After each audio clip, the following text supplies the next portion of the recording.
Zionist counter-protesters are very organized. They have a shit ton. They have a shit ton of money. They have a shit ton of experience in propping up counter-protests like this. Like, they're always going to be ready for the moment like this. This is very true. The same group goes for groups like Chabad, who are very active in academia. Exactly. Then we will create the conditions for peace. Be respectful of this and space. Thankfully, we have you. Please be respectful of our space. You're wearing a fucking genocidal icon on your chest. Be respectful of our space. Take off your IDF death tags, brother. Take off your IDF fucking death tags. You're advocating for baby murder. Take that shit off. There's only one person. The IDF dog tag should be seen as a symbol of baby murder. It should invoke a reaction that is way more visceral than wearing a fucking Hamas headband. But of course, we do not live in that world. We live in a world where obviously non-state actors are always going to be vilified extra hard, and state actors are going to be seen as totally just and totally merciful and totally permissible. Okay?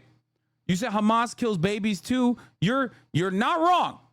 Okay, on October 7, Hamas absolutely, and the Palestinian resistance groups absolutely did kill children. I've talked about this. 36 of them to be exact, under the age of 18. But it is a laughable comparison to make. If we're talking about like who kills babies, they've killed 36 children under the age of 18. Israel has killed 15,000. The IDF has killed 15,000 children that we know of. And many more are orphaned as a consequence of the relentless bombing campaign. It's ridiculous. It's fucking ridiculous. It's not even a question. It's the same as it is literally the same as, if not worse, than wearing an Al-Qassam Brigade headband. But the problem is, even if you wear a fucking headband at all, any headband at all that has Arabic lettering on it, everybody goes, oh, dude, you're a terrorist. How many 9/11s have the IDF done to Gaza now? I don't even fucking know. I don't know how to do the 9/11 math on that. So that is what my frustrations are with this conversation. People constantly relying on the overarching attitude that others have in public towards non-state actors participating in unjustifiable acts of violence versus state actors participating in unjustifiable acts of violence. You know? Literally, the McDonald's headquarters had an item from Saudi Arabia and changed the Saudi flag on it for the same reason. I mean, the Saudi flag is also, you know, in my mind, the Saudi flag is also fucking... We get mad at the Israeli flag, but come on. It's not like Saudi Arabia doesn't have their fair share of genocides. I'm not even talking about fucking 9/11, which, you know, the Saudi kingdom... or the family, the royals did facilitate and participate in. 17 of the 19 hijackers were Saudi nationals. That's not even what I'm talking about. I'm talking about Yemen. He's killing hostages. It's Netanyahu. Please be respectful. Netanyahu is bombing bombing hostages right now. Netanyahu is starving the hostages. Be respectful and move out of our space. What are you talking about? The line is there. You're on this side of the line. Can you stop yelling and No! disrespecting? Fuck off! Fuck off! I don't respect you. You're pro-genocide. Do you? You do? Tell me. Then we will create the conditions for peace. Be respectful of this And space. thankfully, we have you. We have Of course, Hassan cares more about Yemen than Americans. Well, one's a genocide. The other one is 9/11. You know what I mean? Like, yeah, 3,000 Americans dying.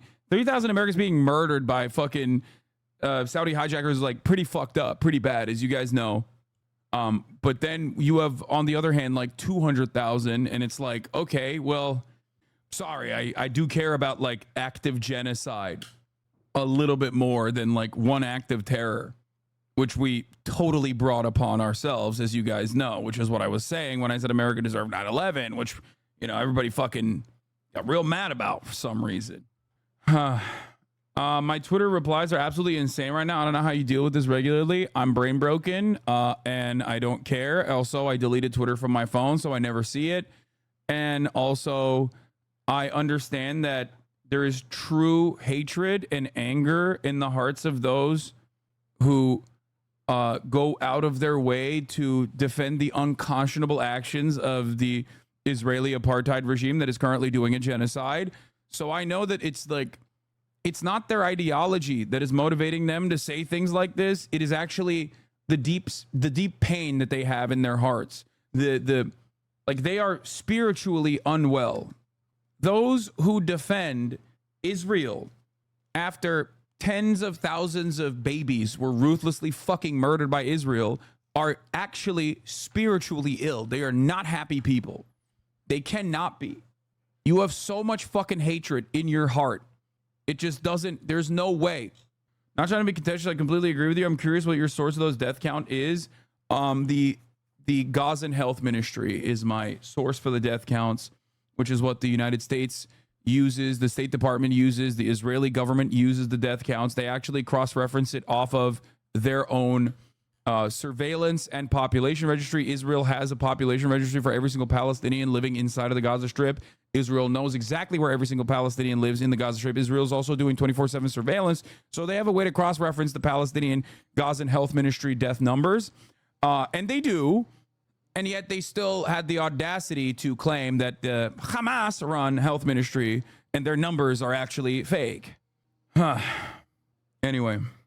Yeah, by the way, the 30 to 35,000 number is most likely an undercount as a consequence of the entire healthcare structure collapsing under Israel's siege on almost every single fucking hospital, barely leaving any hospital that's not in fucking rubble, sieging every single hospital in the Gaza Strip, and forcibly kicking out as many doctors as possible, like pushing them to the brink of destruction and collapse, and killing doctors as well, killing medical professionals, shooting ambulances and whatnot. So obviously the numbers are pretty hard to keep track of, especially at this point.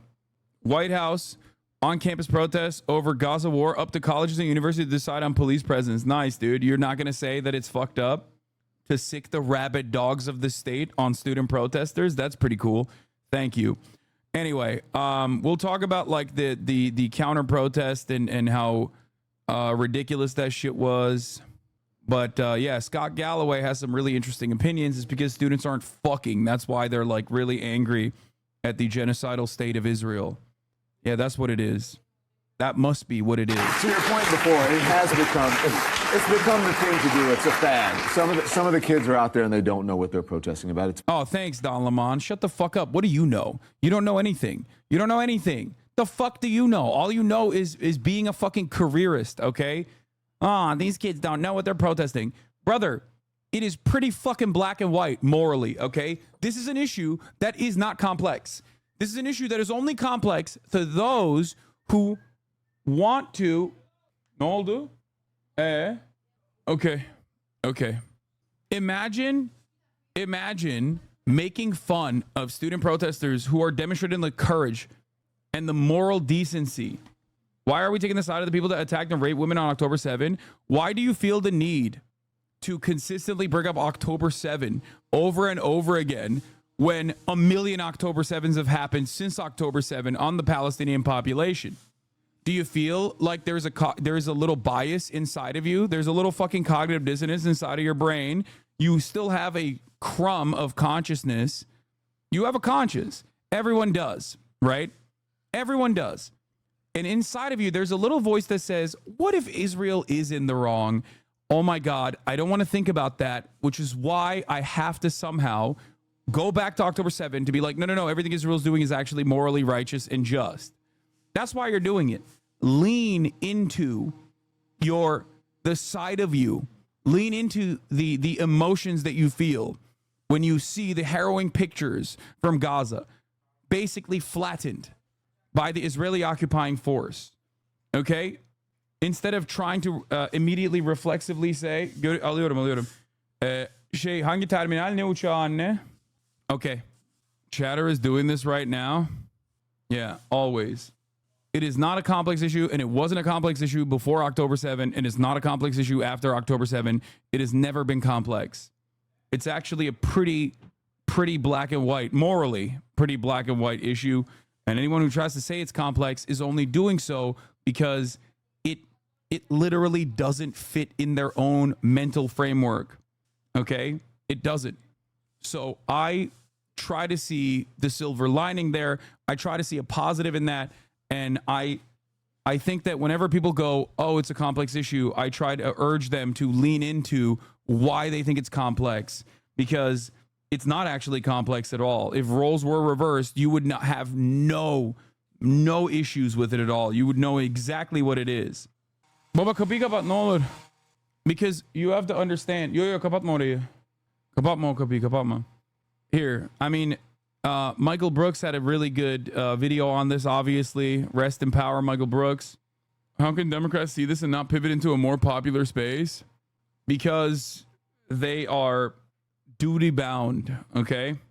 They are loyal servants of the State Department.